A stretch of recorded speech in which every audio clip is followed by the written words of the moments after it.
There is a stream in England that looks as though you could jump across, but no one has ever survived falling in.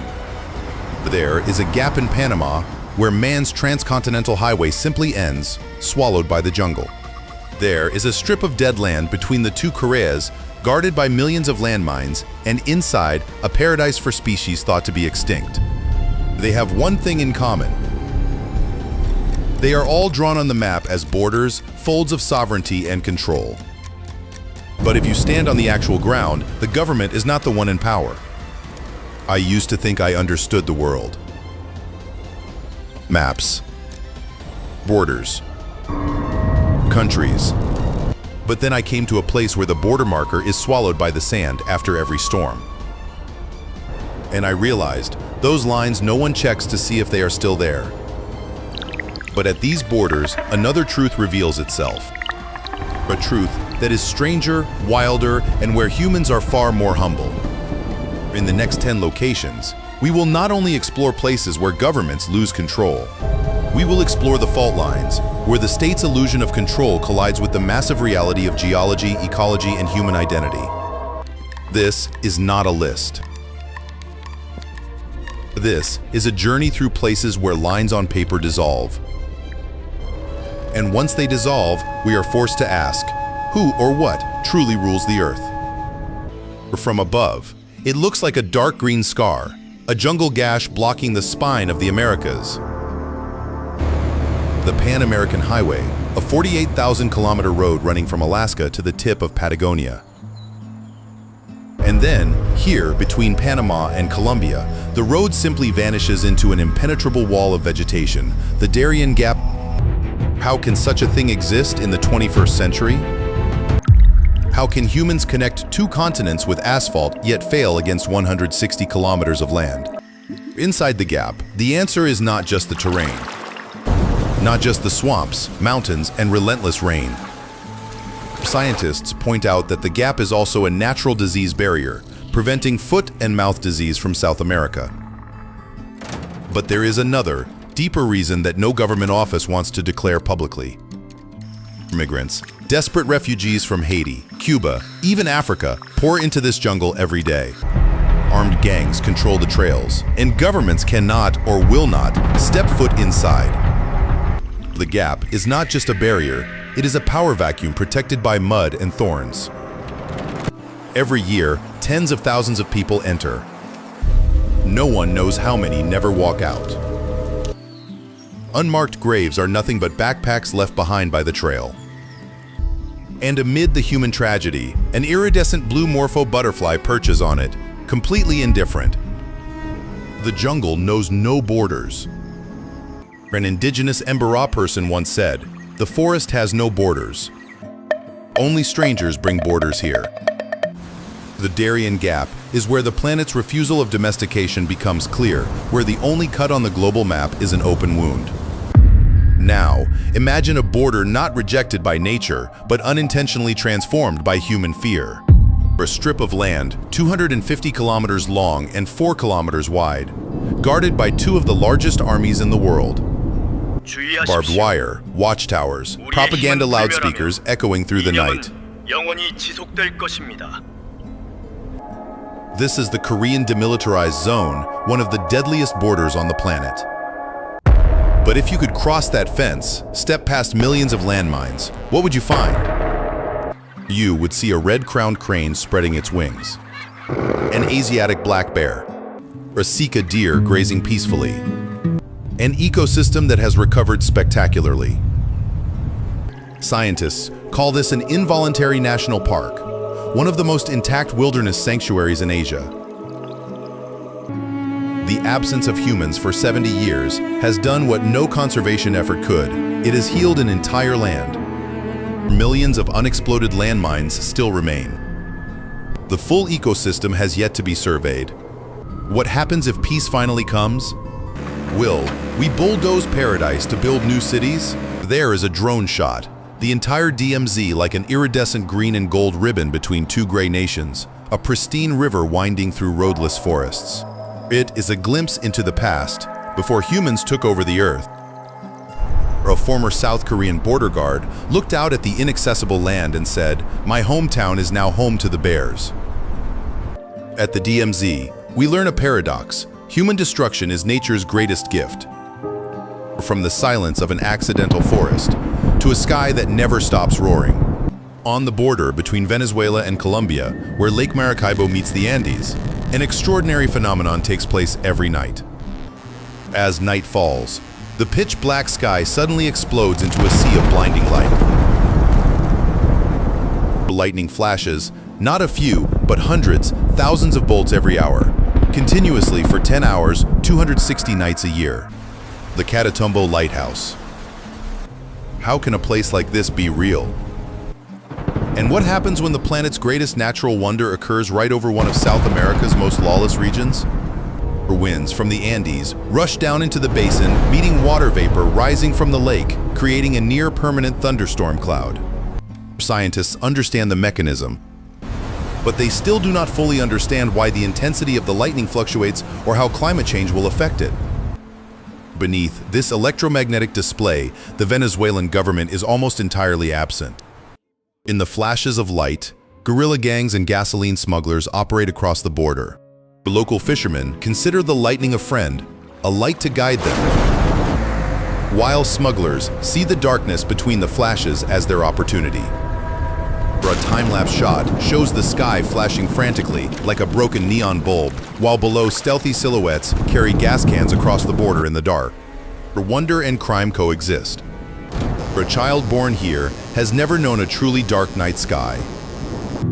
His mother says the lightning is white noise that lulls my baby to sleep.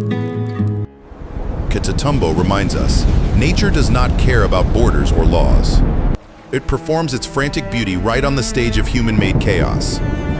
If the Catatumbo sky is a performance of fire, then this place is a kingdom of silence that erases everything. The border of the Sahara Desert, where Mali, Algeria, and Niger meet. Seen from above, you see a concrete border marker tilted over, half buried by golden sand. The wind blows, the sand drifts, and every trace of the patrol road eventually vanishes. How do you control a border when the very ground beneath it is constantly moving? The sand dunes here do not stand still. They live. They breathe. They can change the entire landscape in a few hours, swallowing every marker, every patrol road. So then, what actually exists here, if not a border? Moving sand dunes can change the landscape in just a few hours, swallowing every landmark. The border here was drawn by the French on maps in Paris, bearing no relation to geography or people. Jeep patrols are just a drop in the bucket in an ocean of sand. And in that ocean, modern caravans navigate by compass and stars, exactly like their Tuareg ancestors centuries ago. Except now, the cargo is cocaine, weapons, and migrants.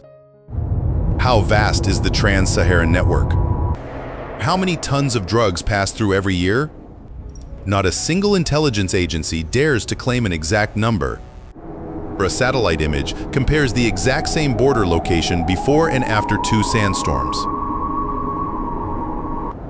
They are completely different. For nothing left to recognize. The Tuareg man sits drinking tea, waving his hand toward the horizon. For us, there is no Mali, there is no Algeria. Only the Sahara. Here, we are forced to face an uncomfortable truth. Borders are an invention of settled humans. For nomads and for the planet itself, they are merely temporary scribbles in the sand. From lines erased by sand to a line reinforced with barbed wire, but still ignored.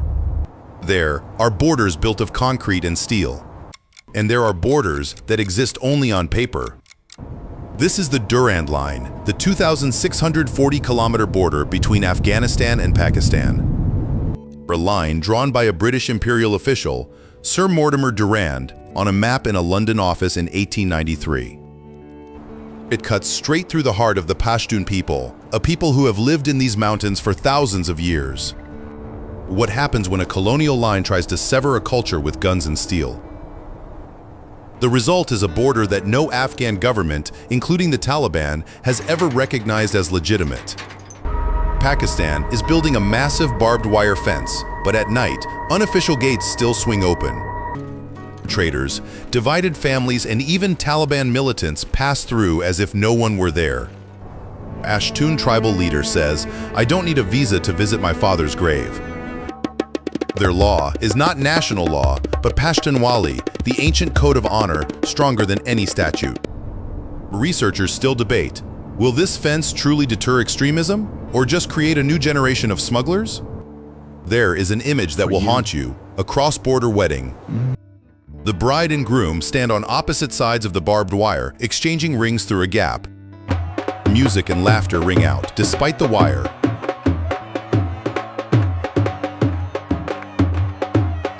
The Durand Line is not a solution to conflict. It is proof that culture and kinship are things no fence can stop. Sometimes a border is not a line stitching a wound, but the wound itself that never heals. Now, let us go deeper into the worlds hidden within the wounds of the map. The misty mountain forests, where Thailand, Myanmar, and Laos intersect, the Golden Triangle. From above, it is just a sea of deep green trees, breathtakingly beautiful. But if you fly lower, you will see things that should not exist. Tiny chimneys puffing white smoke deep in the forest. These are not villages. These are drug laboratories. How weak can a state be against a drug economy armed to the teeth? The answer, weak to the point of being almost invisible. Today, the Golden Triangle is not just about heroin, it is the largest methamphetamine production hub in the world. Ethnic armies like the Wa State Army control the entire region, complete with barracks, casinos, and chemical factories. They are the real government. A Lahu farmer says they pay wages more regularly than the government. The rugged terrain, a history of ethnic conflict, and massive drug profits have created gray zones where the borders of three countries are mere shadows. Where does the chemical supply chain come from? What is the fate of the ethnic minorities forced to work in these factories? Most of it remains unknown. The contrast between natural beauty and the ugliness of the underground economy is terrifying. This place shows that when the state is absent, another state will fill the vacuum. And it is often built on blood and drugs. But not every power vacuum is filled by violence. Some are filled by something even more resilient, a way of life. The Ogaden region, a vast rocky desert on the border of Ethiopia and Somalia. The sun scorches an arid land. An endless caravan of camels steps past an unguarded border marker. The leader doesn't even glance at it. What does a border mean when your entire life is spent following rain clouds? For the nomadic Somalis here, it means nothing at all. They do not recognize maps. They only recognize pastures and water wells. The Ethiopian government tries to control this region with its military, but faces an uncatchable enemy, movement. Their map is not paper. It is the location of ancient water wells, seasonal migration routes passed down through centuries. Climate change is making droughts more severe, pushing nomads into further, more reckless migrations. Can this 5,000-year-old way of life survive in the era of hard borders? For rare rainfalls. In just a few hours, the entire dead land transforms into a lush green pasture. The nomadic caravan immediately changes direction, crossing the border as if walking through a backyard. Nature commands, humans obey. A 12-year-old goat-herding boy, when asked, "Are you Ethiopian or Somali?" looks at the questioner with confusion and replies, "I belong to the camels." Ogaden whispers a profound truth. There are nationalities that are not printed on passports. It is the nationality of the wind, the rain, and of survival. Borders are a luxury of those who have settled. If Ogaden is a place where life ignores lines, then the next place is where life itself seems absurd. We are at an altitude of nearly 6,000 meters in the Karakoram Range. The temperature drops to minus 60 degrees Celsius. A soldier in a white suit digs ice with his bare hands, his breath freezing on his mask. This is not an Antarctic research station. This is the Siachen Glacier, the highest battlefield in the world. Why do humans fight in a place where mere survival is already an unwinnable battle? India and Pakistan have deployed thousands of soldiers on this 76-kilometer-long glacier since 1984. This is a war for pride, for mountain peaks where no one can survive. But the real enemy is not the other side. Cerebral edema, hypothermia, and terrifying avalanches are what kill the most. More than 97% of casualties are caused by nature, not bullets. A liter of oil transported up here is more expensive than a liter of blood. The financial and human cost is extraordinary. But the 1972 Simla Agreement did not define a boundary line on the ice, stating vaguely thence north to the glaciers. A loophole of words became a war. And as the ice melts due to climate change, revealing new land, will the dispute escalate? Or a time-lapse of the sun rising over K2 as seen from an outpost in Siachen. Blazing pink light shines on turquoise ice cliffs, a scene breathtakingly beautiful and completely inhuman. Then a flare is fired, exploding into a red glow, a reminder that this is a battlefield. A soldier writes home, "Mom, it's colder here than our freezer at home." We fight the ice more than the enemy. But they say this is the motherland.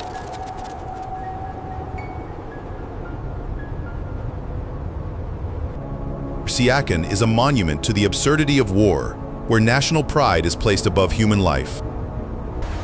From an uninhabitable battlefield to a place where war and the planet's most precious life coexist within the same forest. The Virunga Mountains, the border between Congo, Rwanda, and Uganda. A massive silverback gorilla, one of Earth's last great creatures, sits calmly in the jungle. In the hazy background, a soldier with an AK-47 walks past. Can life exist within a border of greed? This is home to 1/3 of the world's remaining mountain gorillas. But it also sits atop one of the richest mineral deposits on the planet, coltan, something found in every one of our phones. Heavily armed rebel groups mine coltan illegally, and the rangers of Virunga National Park are the ones standing between them and the gorillas. They don't just fight poachers. They confront rebels. More than 200 rangers have lost their lives. The line between animal protection and military combat has completely vanished. A ranger, rifle slung behind his back, sits a few meters away from a gorilla family. A curious baby gorilla approaches, touching his boot. A fragile moment of trust between two species in the most dangerous place for both. He says, "I fight so that my daughter can see real gorillas, not just in picture books.